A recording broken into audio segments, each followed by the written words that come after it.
होगे। आपने अगर 2 या 3 बार कभी भी तुम्हारा मन करा कर लिया, आपको खुद लगेगा कि मेरे घर में संपदा कैसे बढ़ रही है और कार्य कैसे सिद्ध हो रहा है। आप सबको मालूम होगा रावण क्या करता था। रावण ने अपने शीश काट कर दिए, रावण ने तप करा, रावण ने साधना करी, रावण ने तपस्या करी, बहुत करी, पर भगवान प्रसन्न नहीं हुए। तब रावण ने आखिरी एक बिंदु अपनाया।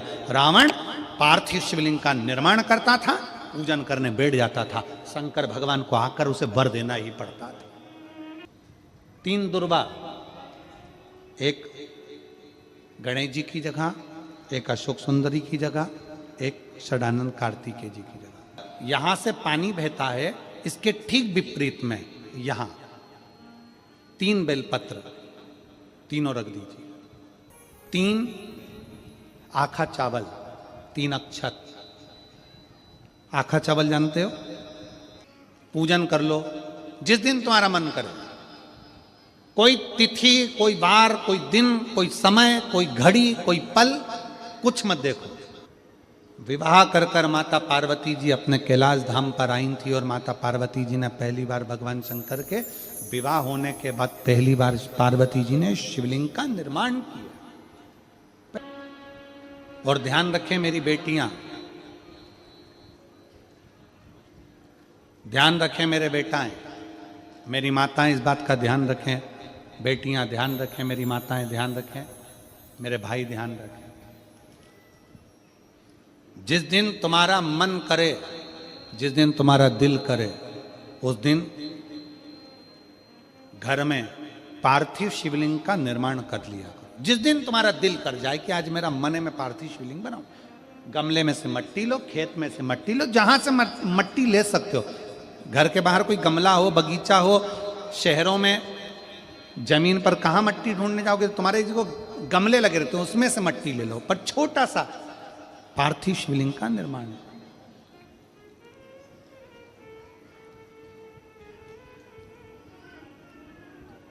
समझ लेना जरा। तुमने पार्थिव शिवलिंग बनाया, जलाधारी बनाई,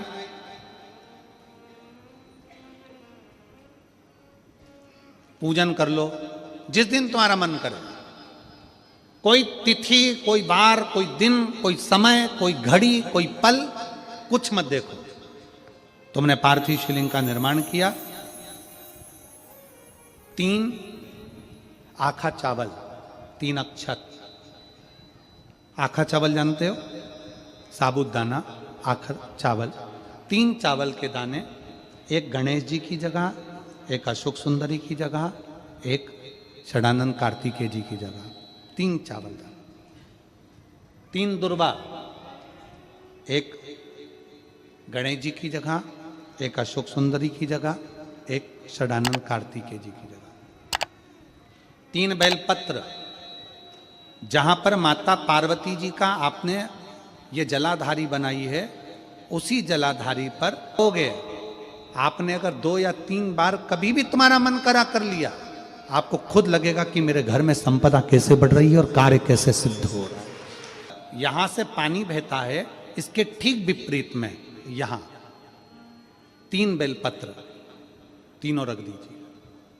और छोटा सा कलश हो या बड़ा सा कलश हो, 3 लोटा जल यहां बैठकर, जहां पर आपने बेलपत्ती रखी है उसी के वहीं पर बैठकर इस शिवलिंग पर 3 लोटा जल धीरे धीरे अपने मन की कामना कर कर, बाबा आज मैं दुखी हूं, बाबा मुझे ये तकलीफ है, बाबा मेरे बच्चे ये काम में गए हैं, बाबा ऐसा है।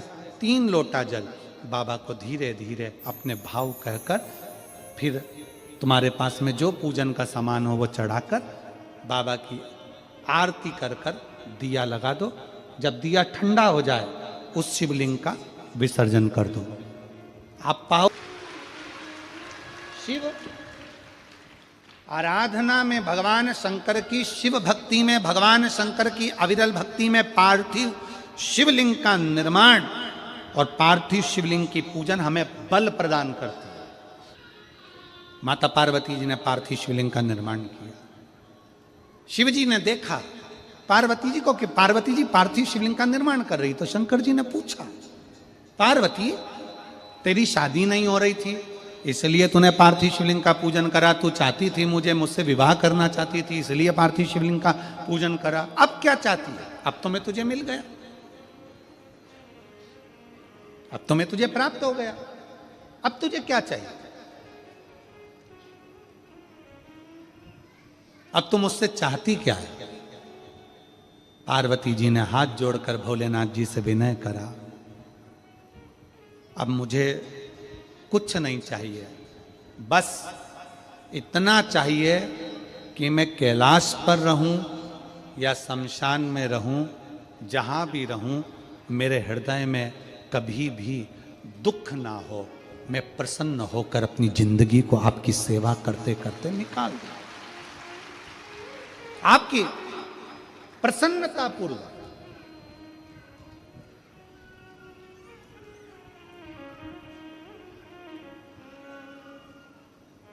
आप सबको मालूम होगा रावण क्या करता था। रावण ने अपने शीश काट कर दिए, रावण ने तप करा, रावण ने साधना करी, रावण ने तपस्या करी, बहुत करी, पर भगवान प्रसन्न नहीं हुए। तब रावण ने आखिरी एक बिंदु अपनाया। रावण पार्थिव शिवलिंग का निर्माण करता था, पूजन करने बैठ जाता था। शंकर भगवान को आकर उसे वर देना ही पड़ता था, वर देना ही पड़ता था। पार्थिव शिवलिंग के निर्माण का, पार्थिव शिवलिंग के पूजन का, पार्थिव शिवलिंग की आराधना का फल बहुत। कितने लोग हैं, आप लोगों ने बनाया कभी पार्थिव? बनाया? सावन में बनाते हो गुरु जी, है ना? ऑनलाइन जब पार्थिव शिवलिंग का निर्माण होता है तब बनाते हो, पर बीच में कभी तुम्हारा मन कर जाए एकदम, जब तुम्हारा मन हो। अब कई लोग कहते हैं गुरु जी पार्थिव लिंग का पूजन करना है तो पति पत्नी का दोनों का होना जरूरी है, शादीशुदा होना जरूरी है, या ऐसा जरूरी है या वैसा जरूरी है। शिव महापुराण की कथा कहती है बच्चे हो बच्ची हो, शादी हो गई नहीं हुई, विवाह हो गया, जैसे भी हो, आप जैसे हो वैसे पार्थिव लिंग का निर्माण करो। वो काली मिट्टी के बनाए भोलेनाथ, चढ़ाऊं लोटा जल भर।